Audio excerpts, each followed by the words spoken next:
Hello, I'm Ben. Welcome to the channel. So today we're going to talk about effective leadership and specifically 11 laws of effective leadership. And I'm going to give you my commentary on these. But I would say, I'll go ahead and say this. From a reference standpoint, I've suggested tons of leadership books on this channel.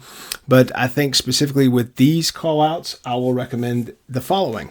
The first book right here is by John C. Maxwell. And it is The Leader's Greatest Return. And it talks about developing other leaders, which is the greatest return, because as you empower the people beneath you, you can develop them more and delegate more to them so they have opportunity to fail forward and become a better leader while they're still in your care. So that's a great book to read. The next is The 21 Irrefutable Laws of Leadership, also by John C. Maxwell. I'm a fan of his. I have most of his collection, and I think he's an excellent writer around that. So that's that book.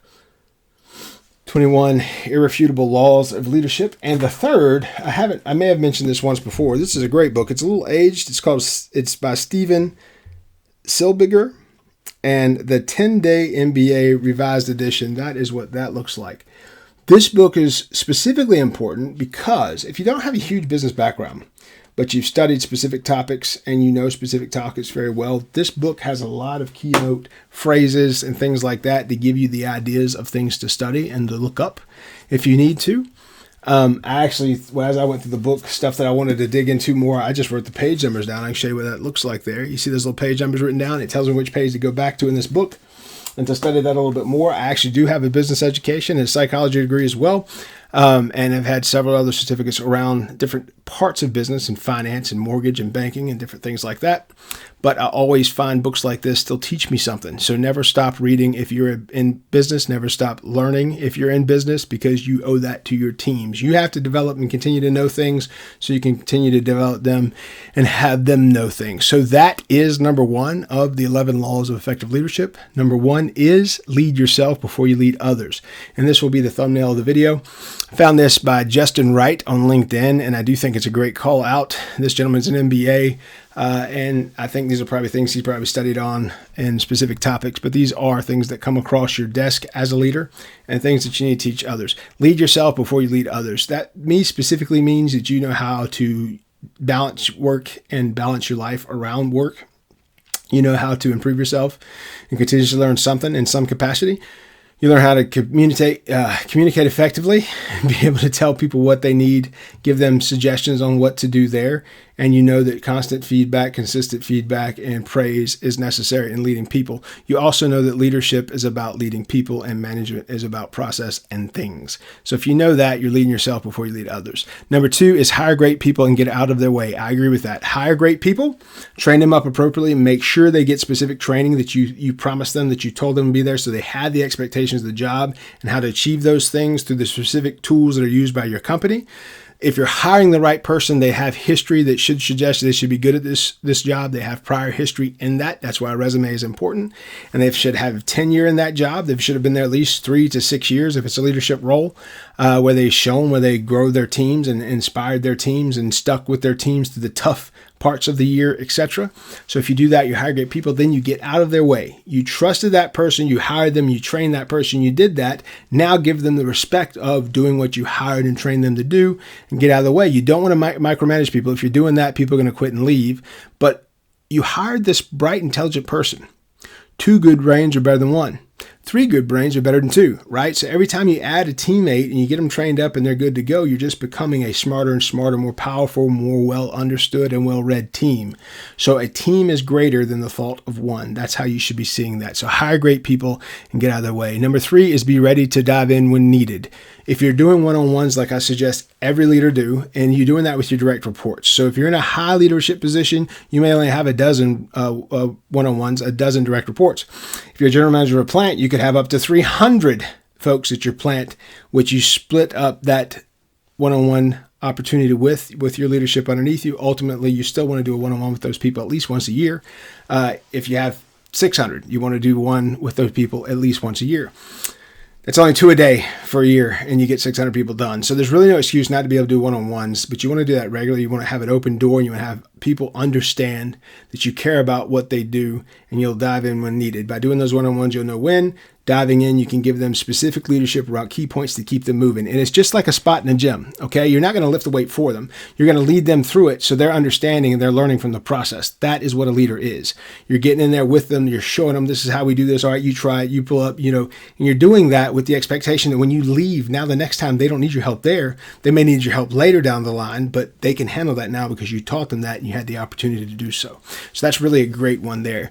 Be ready to dive in when needed. I always loved running warehouses because I was the boss. It was a white collar job, but it was the bluest white collar job I ever had. Went home every day with calluses and bleeding because I work in a plant with this or that. Helping maintenance fix machines and seeing how things work like that too, it gave me better understanding of how the stuff worked. I was then sent across the country putting machines in play and get them qualified because I was the only one that could qualify those pieces of equipment. So, and it was because I was down in the trenches with my team. So be ready to dive in when needed. Number 4 is communicate clearly, consistently, and often. That's why I talk about one-on-ones. If you had 12 direct reports, you should have one-on-one with them every week where you're sitting at a desk. I had a boss one time. It was not great. And this person did my one-on-one when they were driving to and from the office. Okay, so they weren't writing anything down. They couldn't hear what I said half the time. Half the time they're getting cut off and honking horns and traffic. They weren't paying attention to what I said. That one-on-one was useless. The thought of that one-on-one was useless. It was actually a characterization and disrespect if you had to ask anything, because I was expected to participate with this meeting every week that was absolutely useless and didn't serve a thing. So communicate clearly, consistently, and often. So you have those meetings. You're doing that specifically. Also, if you're doing this clearly and consistently and often, you set up your team for success because they may have questions about what to do next and you're giving them that stuff. But 2, you're showing that you actually care and you're getting to know the person better. So by doing that, the whole team is better prepared to go against whatever else comes down the pike. So that's why you want to do that. Great suggestion there. That's number 4. Number five is gather input, make decisions, and take action. Pretty self-explanatory there. The last piece is the most important. Take action. You don't want to be frozen waiting on perfection. Action is what gets you through stuff, so take action. Gather the input, make decisions, talk to the team that's there, pick the best decision based on what you know, and pull the trigger. Number 6 is prioritize deep work over shallow meetings. I agree with that. A lot of meetings are not necessary. We did a video on that recently. Prioritize deep work over shallow meetings. So get people engaged by doing those things we said previously, and that's what presents that deep work. That's stuff that matters. That's what that means, okay? Give frequent feedback and recognition. Just hammering a dead horse now, right? So give frequent feedback and recognition. When you do that, when you celebrate the wins, you find out you have more wins to celebrate. They pop up all the time. People are enthusiastic. They're more empowered because they see that other people are getting celebrated and they want to be celebrated too. The best way to impact productivity at a plant or in a place is post the numbers on the board.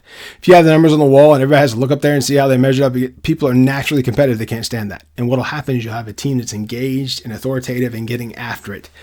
So give feedback and recognition, and that will really keep your team successful and it'll keep them energized. Okay.